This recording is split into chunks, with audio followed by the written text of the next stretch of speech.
Hi, I'm Ryan Davis. And I'm Kiernan Schmidt. And this is Out of Office, a travel podcast. This seat taken. Hey, Kiernan. Ryan, it's really nice to hear your voice. I know you've been traveling around while I'm just sitting here. Traveling around. And then Archie, our editor, has been traveling around. You know, you'd think these people work on a travel podcast. What the heck? Bring your editing equipment, bring your microphone. Seriously, my microphone goes with me everywhere I go. I'm going to dinner tonight. I'm going to have my microphone just in case. I mean, you're currently on, well, there's nothing people like more than hearing chewing into a microphone. So that's a really good idea. And you're currently traveling. I'm back, but you're still it looked like from your Instagram, you're at Puerto Vallarta. Is that right? Yeah, I was in Puerto Vallarta, hanging out for a long weekend. But I've been in Mexico City. We were here for a friend of the podcast, Chase Whiteside's birthday. Wow. Acquaintance of the podcast. and Peabody loser. Don't forget his fall title. And now back in Mexico City. And then I'm going to a place I've never been on Thursday for 10 days. Oh, my God. Where? I forget. Are you going to Bolivia? Quito, Ecuador. Oh, Quito, Ecuador. Okay. Yeah. And you have not been there before. No, I've never been. So I've been reading the Ecuador Reader and some Ecuadorian literature. Should I know the Ecuador Reader? I'm not familiar. Well, you know the Reader series, right? No, I don't. Oh, it's like a series of books. It's one about almost every country in Latin America, and they're just a collection of essays that span like the history and the art, and just a bunch of stuff about the country, but it's a little bit of everything, and it's like pretty intellectual. Oh, I love that. I took it off Chase's bookshelf. So okay, that's very cool. Have you read this series before? I have read some of the Peru Reader when we were in Peru, but I haven't read the entire thing. I'm really enjoying it because it's like each one is like 7 or 8 pages, and you'll go from one of the stories was about this architect who kind of built all the most famous buildings in Quito, and then another is about how the chieftains worked when they weren't connected to the Incas. So it's just like a mix of stuff, and then the further you get into the book, the more contemporary the essays become. And when you said, so each essay is 7 to 8 pages. Yeah. So it's super, so it's super readable. You can just sit and over like breakfast, just bang out an essay. You feel like you're getting really something done. That. Yeah. That's cool. We should post a link to it in the show notes and maybe get somebody on the pod from this series. I like it. Yeah. And we're definitely going to we got episodes coming up where I can talk about Quito. We still got the Panama episode to do. So, I'm out here working, Kiernan. This is not for fun. Well, but I will say it does feel like you just got back from Mexico City. So it's kind of shocking that you've already returned. You're spending like more time in Mexico City than you are in New York City these days. It's I've been doing this thing where it's like 6 weeks in, 6 weeks out. Yeah, that's fun. That's like a dream. Yeah, it's not bad. Thank you. And you just have a whole social circle there now. I got a scene in Mexico City. My friends are cooler than in New York. So I can tell that from your Instagram pictures. They look cool. I don't know why they're hanging out with you. Me either. We should actually address. So I think we missed posting just one episode on our like every other week schedule that we usually would, and it genuinely is because Ryan and I are completely helpless at editing, and our wonderful editor Archie, after 3-4 years of working with us, finally took a trip. Yeah, he took a vacation. So, do we know where he went? I think he went to the Philippines. Oh, yes, that's right. He went to the Philippines. Man, maybe we should from Australia. Is that like a long trip? It must. I feel like anywhere to Australia is far. But yeah, right. That's right. Especially because he was canoeing, I think. Maybe we should try to get a quick update from Archie on how that trip went. I don't know. We might have to get him a mic. Yeah, I bet he has a mic. So we put it on pause, and then you and I ended up traveling, and so now we're back. We're back to the schedule. We thank everybody for putting up for a week of silence there. And Ryan, as you say, we've got some great episodes coming up. Now, I want to address on this episode, we were originally going to feature my interview with an author named Fred Plotkin, who is an expert on music and on food, and he recently co-wrote a book with Rick Steves, which is Italy for food lovers. But the timing of the interview has gotten kind of jostled around a little bit, so we're still nailing it down. We're looking to have that to be our next episode. But I feel like maybe Rick gave him like a heads up, like, you know. Oh, you think the PR people got to him? That's really. They're like, no, not at office. I've got more, Rick even listed. more. I've got. You're not going to believe this. Oh, I've got a quest for Rick Steves, Ryan, but it's a little bit of a negative, a little bit of a critique of Rick Steves. Whoa, I know, really? I know. But you know, I believe our relationship will be stronger when we get through this. But before the quest for Rick Steves, today's episode comes out of my recent travel. You may remember, Ryan, a couple episodes ago, we addressed a question from a listener about traveling with children. And I said, you know, I haven't really traveled extensively with the kids. Well, now I've gotten the kids, the infant and the 3-year-old, Penelope and Charlie have been on an airplane. I have been on an airplane with them. I've been with, 3 carry-ons and a foldable stroller. Were the kids in the carry-ons, or you let them actually like sit in do you know what economy? the plane ticket costs? Are you insane? Of course they were in that. You know, they're just going to sit and watch the iPad anyway the whole time. Yeah. And you know, it's darker in there, so you could see the iPad better. You know, I've rented a minivan. I've rented children's seats, which I have a lot to say about. And so we've got some good episodes for sure coming up soon about traveling with children. But also we were in North and South Carolina, made some great stops, got to spend, I've been to Charleston before. I got to see some new things in Charleston, try some new restaurants. So we'll have a nice Charleston follow up. But today we get to talk about, it feels so good to say it. This is my first one since COVID, a national park. You got to go to a national park. I got to go to a national park. This one is in the middle. You know, there are not that many national parks in the east of the country. And this one is in central South Carolina. It's called Congaree National Park. And Ryan, I'm going to guess that you haven't been there, and I bet you don't even know that much about it. I don't know anything about it, and I haven't been there. You know, we both love Charleston, but I haven't, done that much in South Carolina outside of that. Yeah, so it's gonna be great, and we'll dig into that. But first, Ryan, I want to update you on a quest for Rick Steves.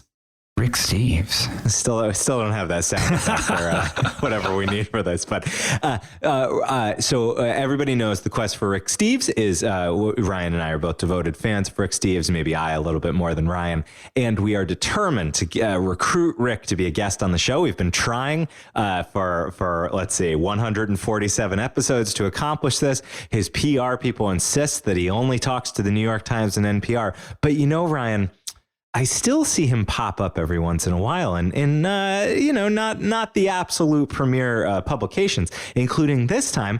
I caught an interview with him in Travel and Leisure. Travel and Leisure. I mean, I feel like that's like a clickbait. That's like, is that even clickbait? I'll tell you what I would like to call him, Ryan. Old media. That's what I call Travel and Leisure. We're talking print magazine, old media, not fresh young things. No, that is like you go to an expensive dentist if you're reading Travel and Leisure. That's exactly right. and who wants to waste their money on a good dentist?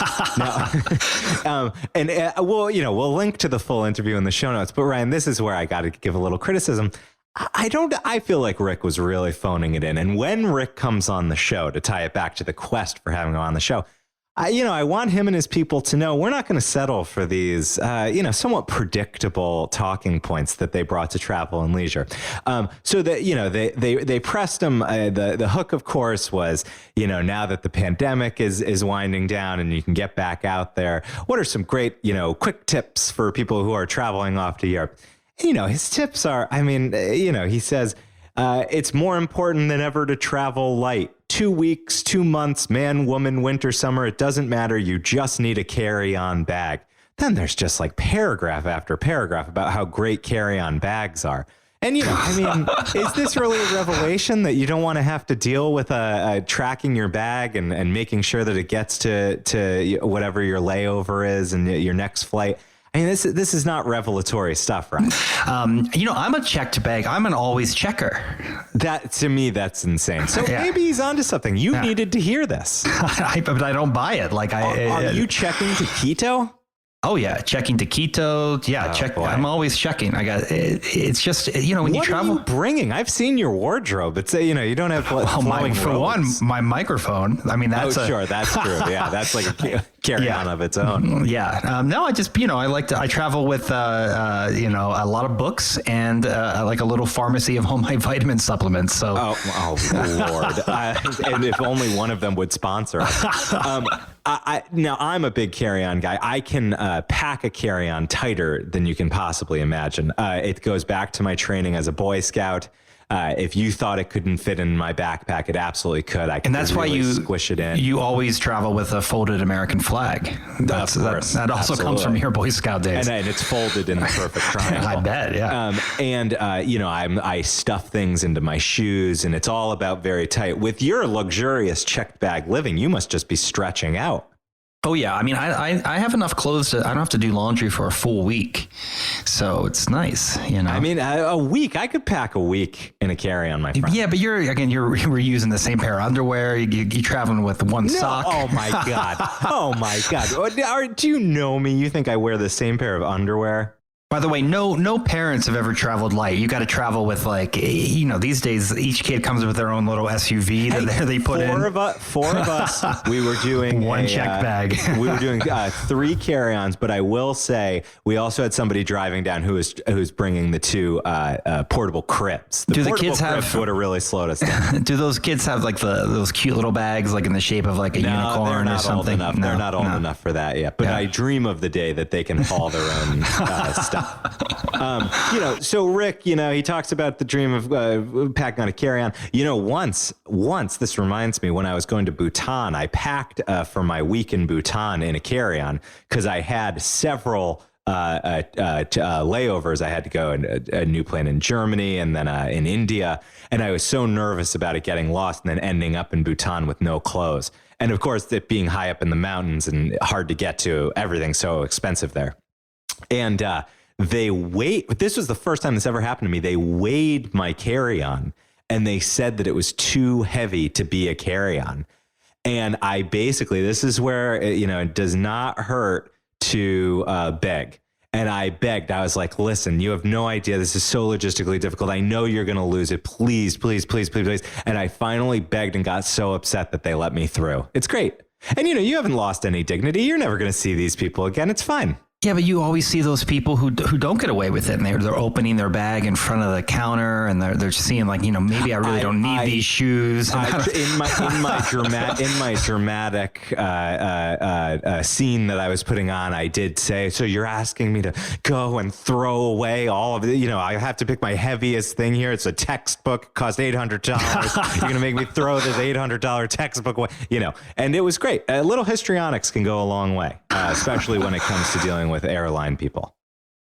Now, that's a useful tip. I don't see Rick Steves talking about that. One of his other tips is book your top reservations, then go with the flow. I mean, Rick, come on. Yeah, okay, sure. Book a couple reservations for restaurants and museums. I mean, I look back, this is like kind of episode 20 of Out of Office sort of material here. I expect more than this from Rick Steves. Well, he says, don't go to the number one place. And then he recommends the Anne Frank House in Amsterdam, which I think must be the number one place, So, I think he says, there's only really 4 number one places. Yeah. Of course, by saying there's 4, they're not number one places. No. They're top 4. Yeah. So anyway, Rick, as I see you, struggling here with travel and leisure, I have a feeling that the reporter, who I don't know, her name's Kelsey Fowler. I'm sure Kelsey Fowler is perfectly lovely, but I don't feel that your best material was coming out here. You weren't being asked the hard and challenging questions that you can only get if you join us here in this seat. This seat is not taken for anybody else except Rick Steves. Yeah, episode 200, we're going to get there. And it has been. I mean, it was 100 where he sent us a congratulatory message and he sort of teased about coming on the show. Yeah. So it has been a little while since I've reached out to his people. So I think we're coming up to a time. Yeah, well, 150 is coming up. That sounds like we are close to 150. My goodness, you're right. That's I'll think about it. His people are like, oh, Jesus. Shut off the email, everybody. Well, Ryan, with that, I think it's important for us to take off. We got to head down south. I want to talk about Congaree National Park. Tell the cabin crew. Flight attendants, prepare for takeoff, please. All right, Ryan. Now, do you remember? I said it right at the top of the episode. We were traveling in North Carolina and South Carolina. Do you remember which state is home to Congaree National Park? It's South Carolina. South Carolina. That's right. Yeah. Very central South Carolina.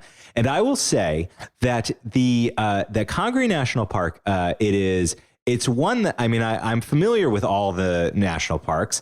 I've read a bit about all of them, and Congaree is one of the ones that stands out as it's just kind of in the middle of nowhere. There's very little infrastructure around it. So, many national parks, you get a town or two on that are the major entryways into the national park. And they've built up a pretty significant tourist industry. You've got hotels, you've got restaurants, you've got rental sports equipment, all the things that folks might need when they're visiting a national park. Congaree has zero of that.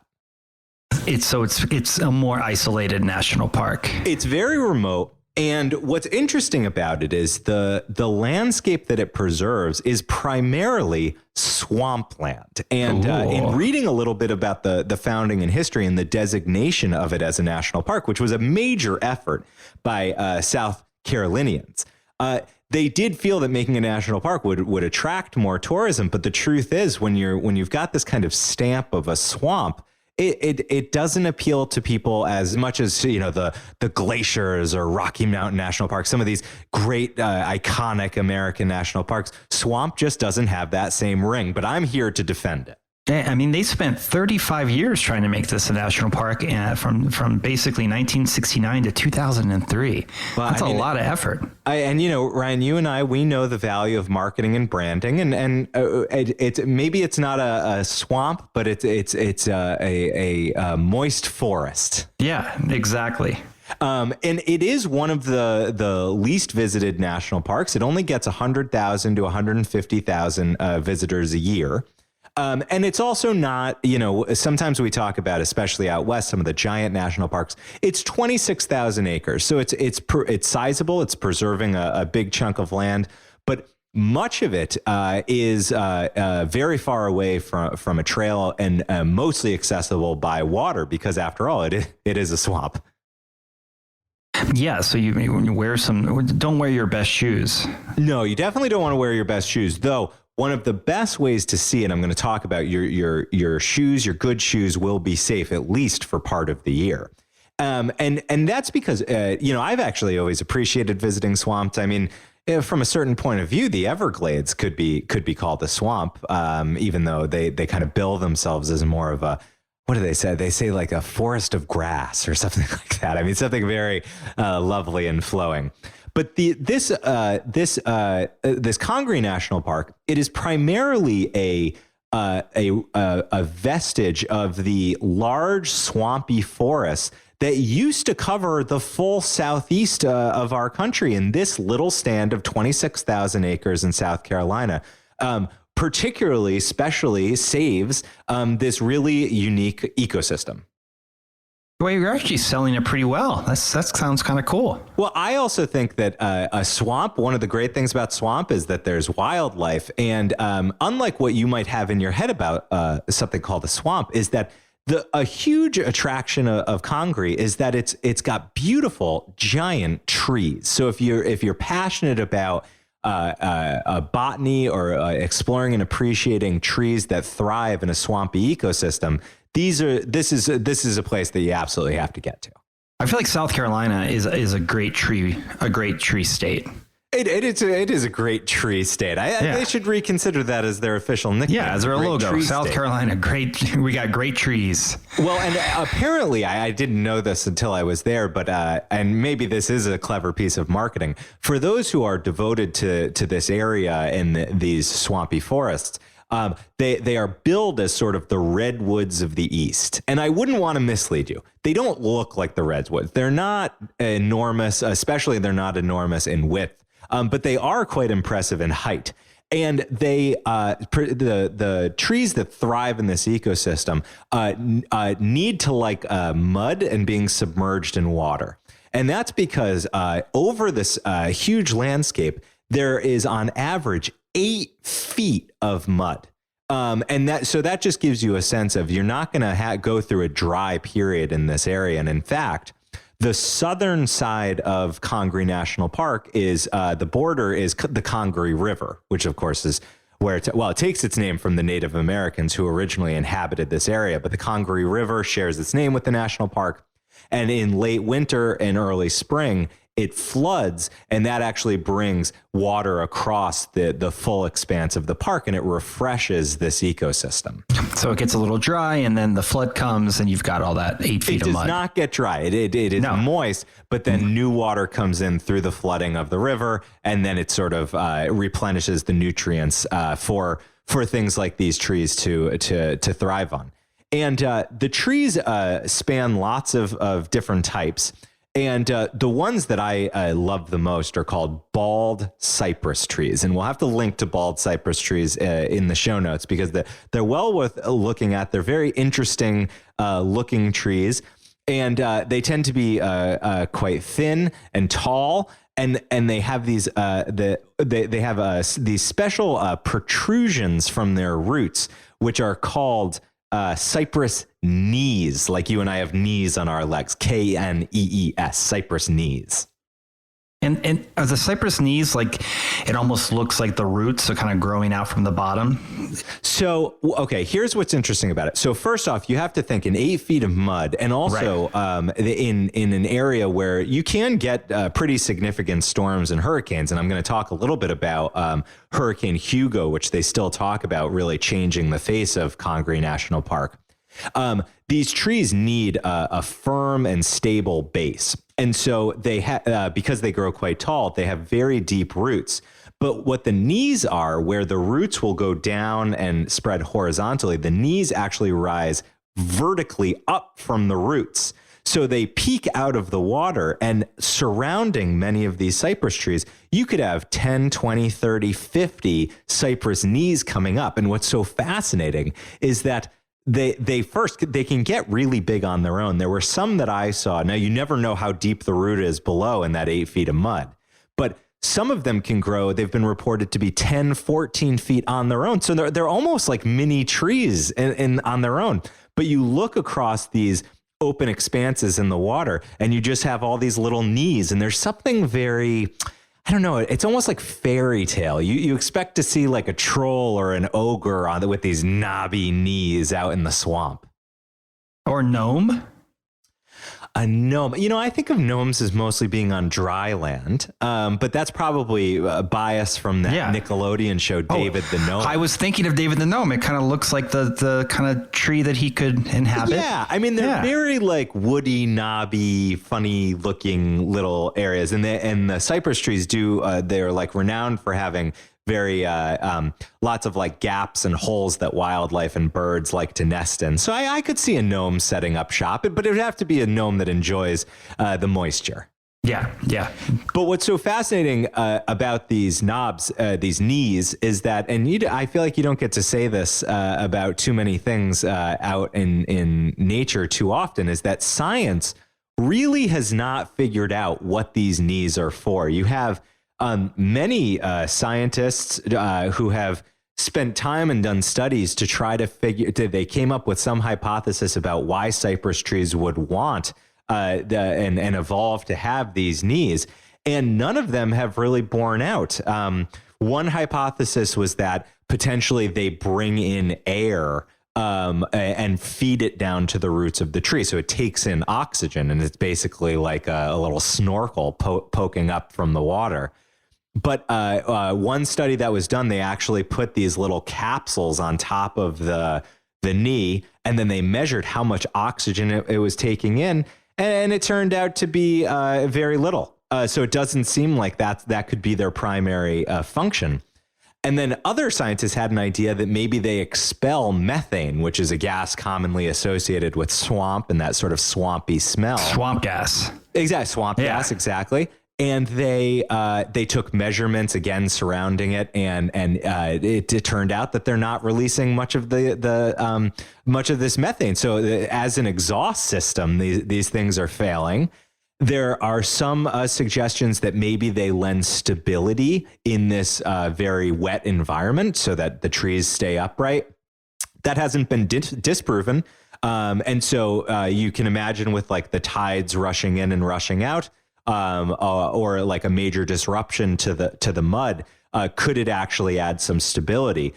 But the truth is, nobody really knows. There's other theories that in some way, maybe they attract other nutrients that the trees need, but they haven't really been able to prove that out either. So, for anyone out there who's looking for their doctorate in environmental studies, I think get really diving into these cypress knees. It's certainly where I would go. And apparently they play a really important role in the actual wetlands they prevent erosion because of how wide that bottom is. For sure. You could definitely see that because it would be holding the mud in place, and you've got the roots below and then these poking up. It's almost like it's almost like the frame of a house that you would be building and filling in. And one kind of fun rule of thumb here is that the older trees have had more time to set down their roots, and then those roots generate more knees. So older trees equals more roots equals more knees. And that's just a good rule of thumb. If you're visiting Congaree, it can help you date some of the trees. Were you able to date any of them just by looking at the knees, or? I mean, when I date, I go way above the knees, right? The cypress trees are really very picturesque and beautiful. To me, they're like, when people say the redwoods of the East, I think of these as the main draw. And they have been historically the draw for humans to this area for a long, long time. Interestingly, they've been proven to have existed up to 4,000 years ago. So these trees have deep history in the area. And there have even been excavations of Native American artifacts where they found dugout canoes built out of cypress trunks, and they were 4,000 years old. So these were very valuable resources for the humans that inhabited them. And in fact, the Congaree National Park, where it's quite amazing that it survives because it was an active logging area for some time. So in about the 1950s and early 20th century, you had logging interests who were buying up this land. And what they would do is when the tides were low and before that seasonal flood, they would come in and they would chop down these grand old trees. They'd fall. And then the idea, what the loggers were hoping, was that the water would rise and then they would be able to float them down the river to the log mills, which is, I mean, that was a very common practice, log jam. That's where we get the name log jam, from logs going down a river. But as it turned out, many of the trees were so dense that they sunk. And those trees that sunk became, their own little ecosystems, and many of them you can still spot around the Congaree National Park, particularly if you're going out and exploring by kayak, which is a wonderful way to see the park. And this wood was really valued because it is resistant to rot because of how wet it is. So they'd make things out of it like caskets. I mean, the other piece of it is, just as I was explaining all of these knobs, it's not an easy waterway to get through. So if you have these giant felled trees, they're not just floating directly out. I mean, there's lots of obstacles to get them down to the river, to get them further onto the mills. So the loggers eventually gave up. But the human history associated with Congaree, I really found very interesting, and they do a good job of bringing this to life. I'd recommend a little outside reading as well, or just listening to this podcast. The Native Americans tribe most associated with the area and who called this particular area were called the Congaree. And so I always, it's always refreshing to see names like that preserved when the U.S. government designates an area. But also something that you learn on particularly this one trail where they have a pamphlet that you follow, and there's many different stops that they tell you the history, is that emancipated African Americans or escaped slaves were setting up communities deep within these swampy forests because they were so difficult to get to. So they knew that even motivated slave catchers or people who just wanted to wish them harm would have to go through such trouble in order to reach the communities deep within this knobby, wet, muddy area that they were safer than they would be anywhere else in the South.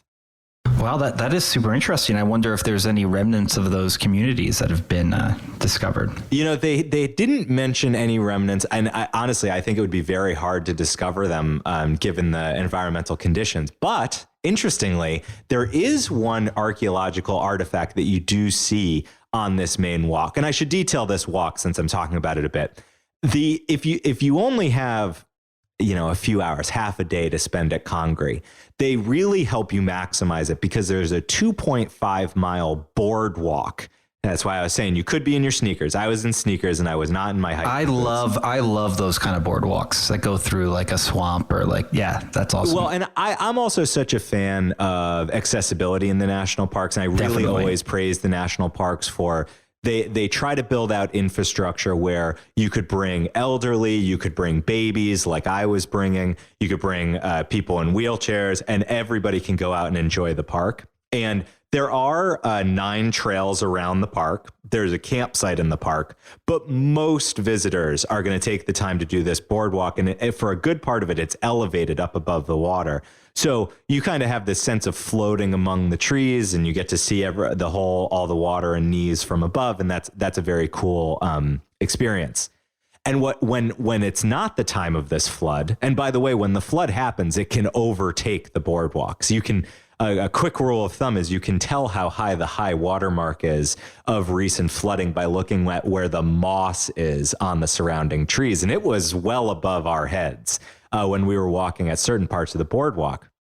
But one of the stops on the boardwalk takes you to what looks like a big rusting old metal tank. Ryan, I'm wondering, do you have any idea, deep in this swampland, why would there be an old rusting metal tank that the National Park Service is letting just sit there and molder away? It's not for moonshine, is it?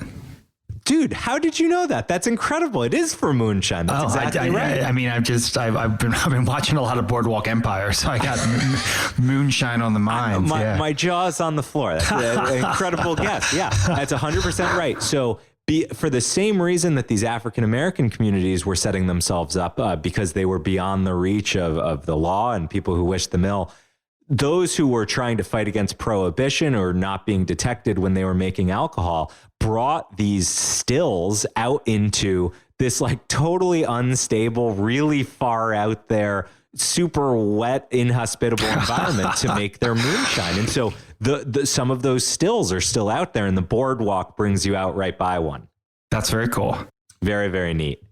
And a lot of national parks, there seems to be a trend with many of the national parks that when you dig to learn about how they became a preserved area, how they gained the recognition of being named a national park and getting all the protections associated with it, there's often like one person, and many times it's a writer who brought this what makes this landscape special, why it's important to the community, why it deserves preservation, why its wildlife needs protection, and they're at sort of the center of the fight to preserve, but also they kind of bring their abilities, they kind of bring their artistic abilities to bear to bring to life this particular ecosystem. And in this case at Congaree, it was a person named Harry Hampton.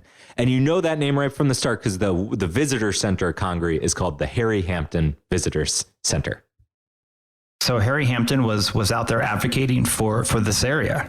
Yeah, so he was a columnist, a regular nature columnist. He had a column called Woods and Waters, and he wrote for The State, which was a newspaper in the 1960s. And he was an advocate for the preservation of this forest. And, it really was thinking ahead to seeing how fragile these ecosystems were. And as the Carolinas were industrializing, just saw that even though this area was, even today, it's still got a lot of nature around it. This needed protections for just this one sort of ecosystem.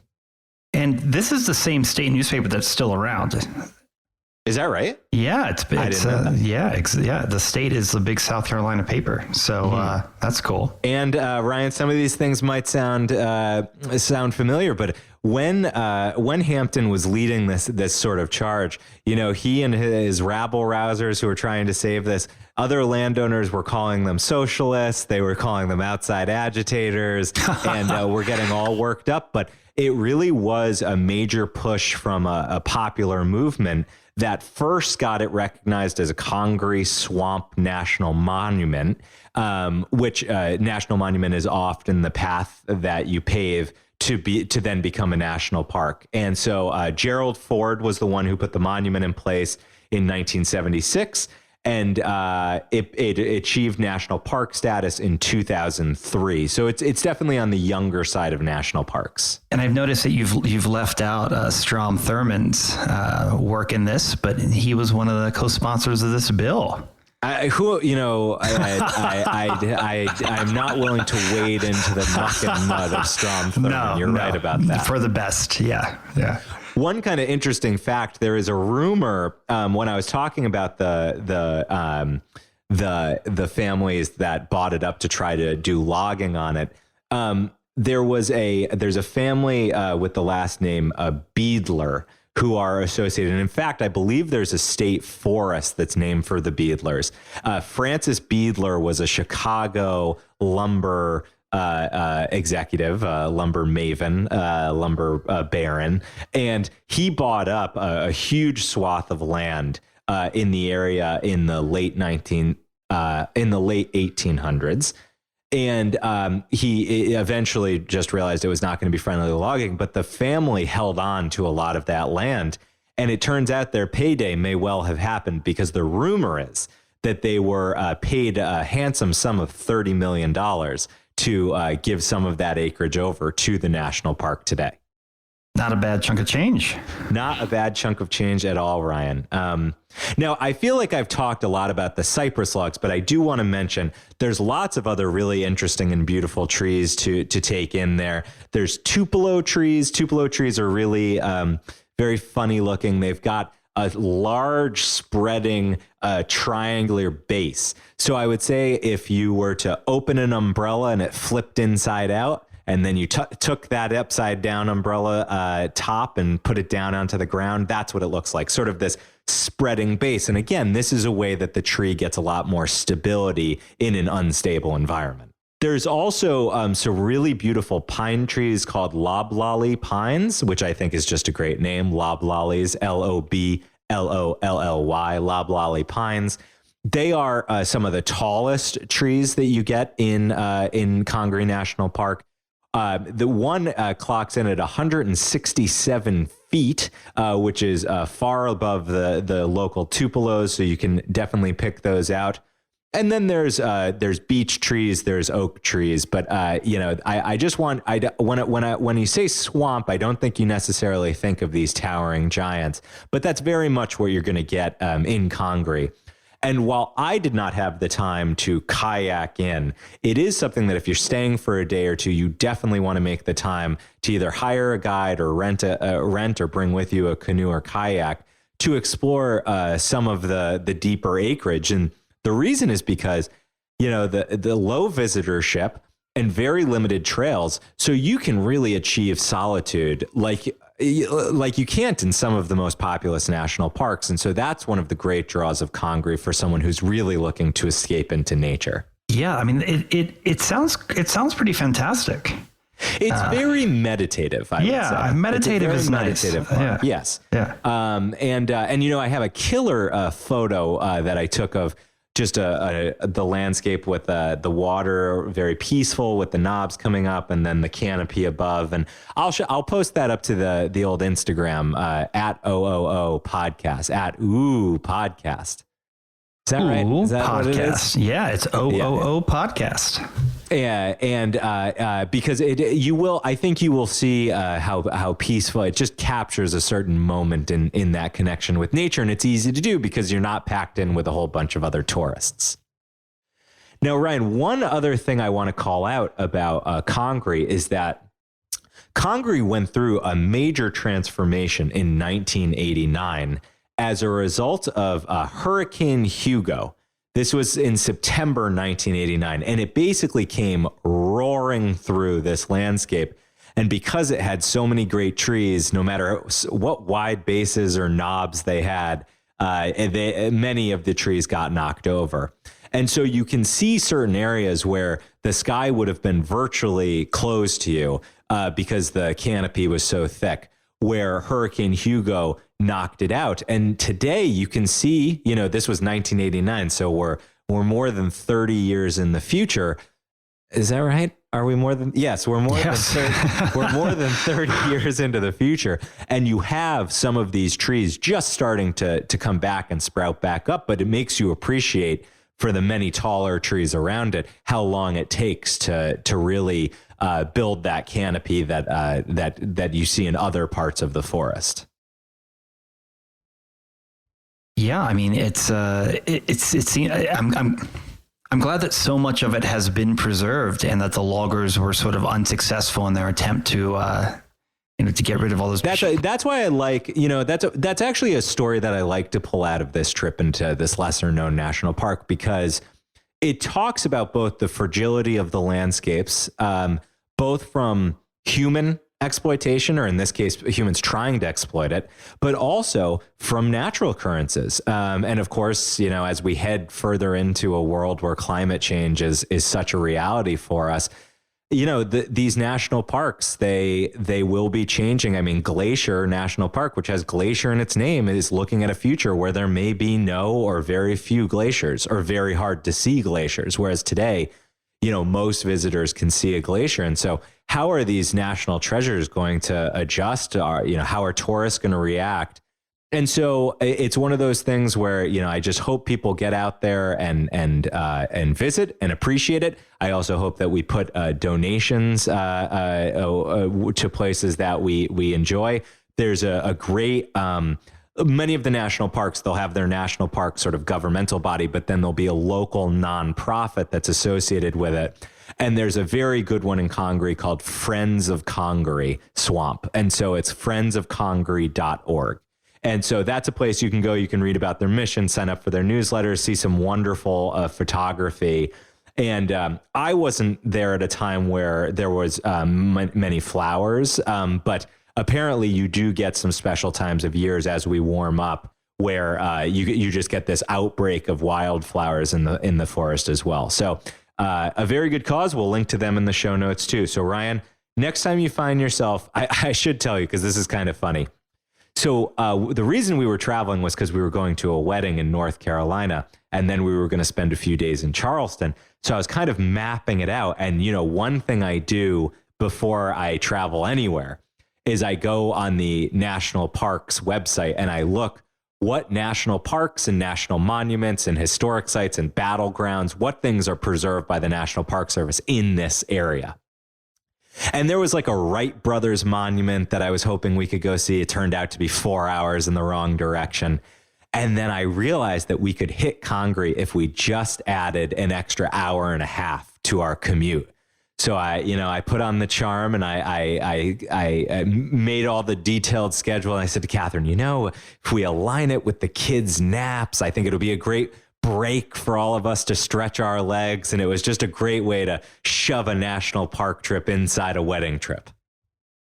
Yeah, we talk about the importance of trying to figure out how to do some travel when you're going to a wedding, when you're doing a work trip. So that's it's inspiration for us all, Kiernan. Well, and if you're following Rick Steves in the latest Travel and Leisure, you got to book the top spots, then go with the flow. And for me, South Carolina, one of the top stops has to be Congaree National Park. Yeah, well, next time I'm in South Carolina, I'm gonna pop on down from Columbia and give it a visit. Wow, given how much time you're spending in Mexico and Spanish-speaking parts of the world, I'm not sure next time you're going to be in South Carolina. But it'll be a little bit, but I'll get there. Well, Ryan, until then, I think it's time for the last stop. The last stop. Ladies and gentlemen, this is the last stop on this train. Everyone, please leave the train. Now, Ryan, this is the last segment of the show. That's the final segment of the show. It's my favorite segment. It's your favorite segment. It's popularly known as the People's segment. And that's because it's a time for us to come together as a community and share. It's just pure generosity and love. It's where you and I open our hearts, we open our minds, and we commune with our listeners. We give unto ourselves, and what we give, it could be anything. It could be a plan. It could be a trip. It could be an article. It could be a picture. Could be a piece of advice. Could be a disappointment. It could be an anecdote. Could be an unexpected guest. It could be anything, but it has to meet one criterion. It must inspire the spirit of wanderlust within us, even during the workaday week. So, Ryan, I'm going to ask you, as I ask you every episode, do you have a last stop this week? You know, I'm going to share your last stop because it's no. Yes. Oh, that is so lame. That is so lame. Because it's you know, it's both of our last stops. I hate this. I hate this. It's not. We're not setting precedent here. Come on, man. You can't do this. You can't share a last stop. You're rejected. I push you off my last stop. This is a last stop share. I'll share an article about the same thing. No, this is such a nightmare. All right, fine. I'll make one exception for this, but I want you to share why this is a special story to you specifically. And I'll lead, okay? So when Ryan and I were young bucks working at a great little agency called Blue State Digital, we were located in New York City in the Flatiron area, if you know the Flatiron building. And Ryan, you and I would often make time to go out and get lunch in the neighborhood. Yeah, we'd go grab a bite. And there was often, there were a lot of food trucks and things around. But Ryan and I, we needed some time to refresh our creative muscles, to dream of our futures, to cook up things like a travel podcast. And so, we'd take maybe a little bit more of a leisurely lunch. Yeah. But not that leisurely, because the place we're talking about is a place that you kind of go and you eat and you go. It's not a loungy kind of vibe. It's a very bustling New York. I think it is quintessential New York, and it was a real greasy spoon diner, I would call it. And it was called Eisenberg's. And Eisenberg's, it always had, a stool at the bar or a kind of a sticky table. The service was kind of rude. I remember our waitress had maybe a couple teeth left in her mouth. But she always gave us a big smile with those few teeth when we came in 2-3 times a week. And it had that kind of classic New York diner menu. You could get a great tuna melt. That was one of my go-tos. We'd often kind of romantically swing in. We'd split a fry. We'd always get our coffees, and like a good New York diner, it had bottomless cups. They just fill us back up. And Eisenberg's, the full name was Eisenberg Sandwich Shop, and it dated back to 1929. And a few years ago, and also as its name might portray, it had a real Jewish style lunch, so you could get matzo ball soup, and again, some of these great New York classics. And a few years ago, Ryan, you remember we were both lamenting that we saw that Eisenberg's went under. Yeah, it went under actually before the pandemic. But New York has lost a lot of great diners and sandwich shops in the last 20 years. And it was a real shame to see Eisenberg's, because it was always packed and was in a place where there, even now, I think there's still a lot of offices and people doing stuff. So a lot of day traffic. And it was really sad. And, I feel like it was that kind of tier just below the famous ones. Like, I think everybody knows Katz's Deli, and there's Russ and Daughters. There's these places that have had a lot of cachet, but Eisenberg's was a little bit, I would say it was more for like people who lived in New York. It wasn't as much of a tourist spot. And I'm thrilled to say that I didn't know this, but it has actually been bought and lightly renovated and turned in for various legal reasons. They couldn't call it Eisenberg's, but today it is a restaurant called the S&P Lunch.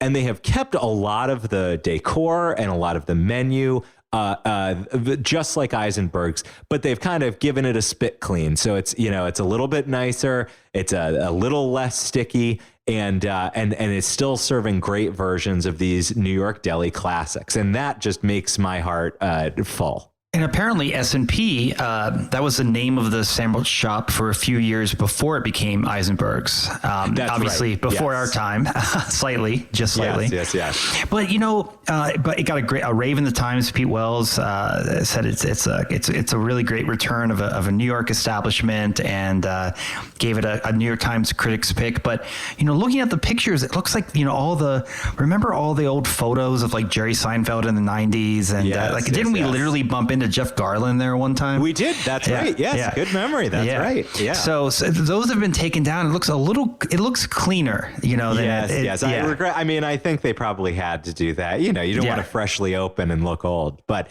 it sounds to me like most of the charm has been preserved. So Ryan, I want us to vow next time we're both in New York City, we're going to meet up. We're going to go to S&P. We're going to go split a fry. We're going to get our bottomless coffees. We're going to see if our waitress is still there. And we're going to talk about how we can displace our bosses at Blue State Digital and get those promotions we feel we so richly deserve, which is why we were taking our lunches in the middle of the day. It'll be 2011 all over again. I love it. That's the dream. I remember once we were sitting there scheming, and I was talking about, all the moves I was going to make to try to move up the ladder. And you just said, it feels to me like I'm lunching with Richard Nixon. And it made me so happy. That's a high compliment for me. Yeah. Yeah. So for all of our reviewers who say that we're too liberal, just take that exchange. Well, Ryan, next episode, hopefully we can get Fred Plotkin on. And we'll be talking about the Italy for Food Lovers, Rick Steves' latest publication with Fred. And I can't wait to dive into what it's like to work with Rick, and also to talk really substantively about the food culture in Italy. I mean, God, we could have a whole podcast just about that. That sounds delicious. I'm excited. Until then, I'm Ryan Davis. And I'm Kiernan Schmidt. And this is Out of Office, a travel podcast. This seat taken. What are you most excited about in Quito? Going to the equator. Oh, does the equator go right through Quito? Ecuador, equator. You get it? I think I don't get it. Oh, there's some kind of similarity there. I don't know. But yeah, the equator goes right through. But apparently they built the museum just off the equator. They made a mistake. So you have to go. Wait, there's a museum about the equator? Yeah. And also, you seem to say equator. You equator. Really lean into that E. Yeah. Oh, my Eastern Shore accent pops out, occasionally. You always blame it on an accent. I'm not sure anybody else says it that way, Ryan.